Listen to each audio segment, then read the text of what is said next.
بسم اللہ الرحمن الرحیم۔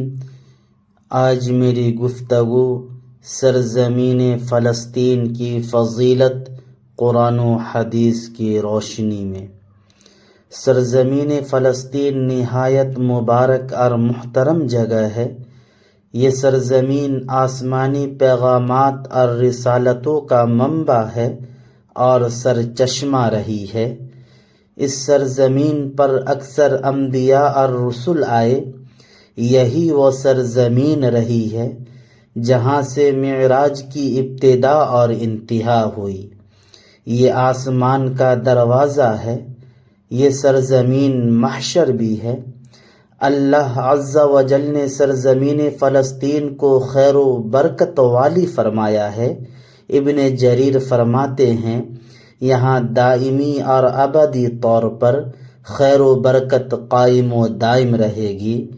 علامہ شوکانی برکت کے معنی یہاں کی زراعت اور پھل لیے ہیں۔ اس کی پیداوار بہت زیادہ ہوگی۔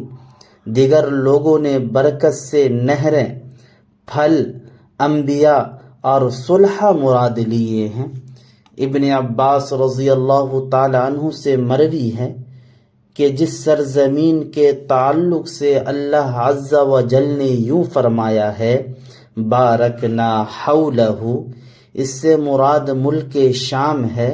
سریانی زبان میں شام کے معنی پاک اور سرسبز زمین کے آتے ہیں، اور ایک قول یہ بھی ہے کہ ملک شام کو مبارک اس لیے کہا گیا، یہ انبیاء کا مسکن، ان کا قبلہ، نزول وحی اور نزول ملائکہ کا مقام رہا ہے۔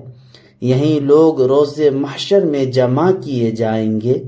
حضرت حسن، حضرت قتادہ رضی اللہ تعالی عنہما سے مروی ہے اس مبارک سرزمین سے مراد ملک شام ہے۔ زید بن اسلم سے مروی ہے کہ اس سے مراد ملک شام کے گاؤں ہیں۔ سرزمین فلسطین کو قرآن کریم میں 5 مواقع پر بابرکت زمین سے مخاطب کیا گیا ہے۔ نمبر 1 سورہ بنی اسرائیل آیت نمبر 1 میں، پاک ہے وہ ذات جو اپنے بندوں کو راتوں رات مسجد حرام سے مسجد اقصی تک لے گئی، جس کے ارد گرد ہم نے برکتیں نازل کی ہیں تاکہ ہم انہیں اپنی کچھ نشانیاں دکھائیں۔ بے شک وہ ہر بات سننے والی، ہر چیز دیکھنے والی ذات ہے۔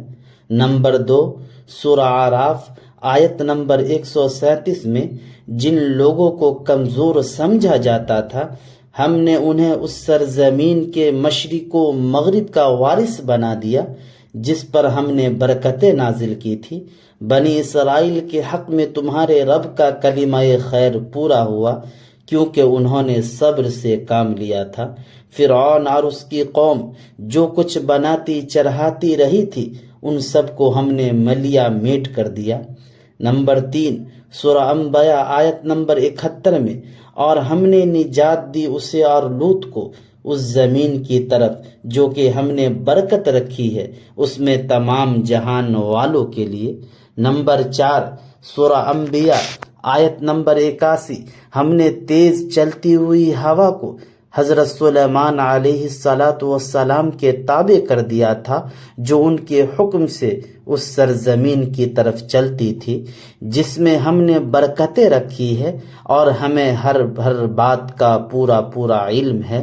نمبر 5 سورہ سبا آیت نمبر 18، ہم نے ان کے اور ان کے بستیوں کے درمیان جن پر ہم نے برکتیں نازل کی ہیں ایسی بستیاں بسا رکھی تھی جو دور سے نظر آتی تھی، اور ان میں سفر کو نپے تلے مرحلوں میں بانٹ دیا تھا، اور کہا تھا کہ ان بستیوں کے درمیان راتیں ہوں یا دن امن و امان کے ساتھ سفر کرو۔ مسجد اقصی روئے زمین پر بیت اللہ کے بعد دوسری مسجد ہے جس کو عبادت الہی کے لیے تعمیر کیا گیا۔ حضرت ابو ذر غفاری رضی اللہ تعالیٰ عنہ سے روایت ہے، میں نے پوچھا اے اللہ کے رسول صلی اللہ علیہ وسلم، اس روئے زمین پر سب سے پہلے کون سی مسجد تعمیر کی گئی؟ آپ صلی اللہ علیہ وسلم نے جواب دیا، مسجد حرام۔ میں نے پھر سوال کیا، اس کے بعد کون سی مسجد تعمیر کی گئی؟ آپ نے فرمایا، مسجد اقصی۔ میں نے عرض کیا، ان دونوں کے تعمیر کے دوران کل کتنا وقفہ ہے؟ تو آپ صلی اللہ علیہ وسلم نے فرمایا، 40 سال۔ مسجد اقصی ان 3 مساجد میں شامل ہے جن کا تبرک حاصل کرنے کے لیے یا ان میں نماز پڑھنے کے لیے یا ان کی زیارت کے لیے سفر کو مشروع قرار دیا ہے۔ آپ صلی اللہ علیہ وسلم کا ارشاد ہے، 3 مساجد کے علاوہ کسی جگہ کا قصد کر کے سفر کرنا جائز نہیں ہے مگر میری اس مسجد کا، یعنی مسجد نبوی کا، مسجد حرام اور مسجد اقصی کا۔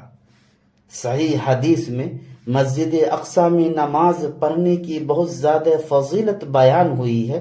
حضرت عبداللہ بن عمر رضی اللہ تعالیٰ عنہ رسول اللہ صلی اللہ علیہ وسلم سے روایت کرتے ہیں کہ حضرت سلیمان بن داؤد علیہ السلام نے جب بیت المقدس کی تعمیر فرمائی تو اللہ تعالیٰ سے انہوں نے 3 چیزیں مانگی، وہ لوگوں کے مقدمات کے فیصلے کرے، جو ان کے فیصلے کے موافق ہو تو انہیں یہ چیز دی گئی۔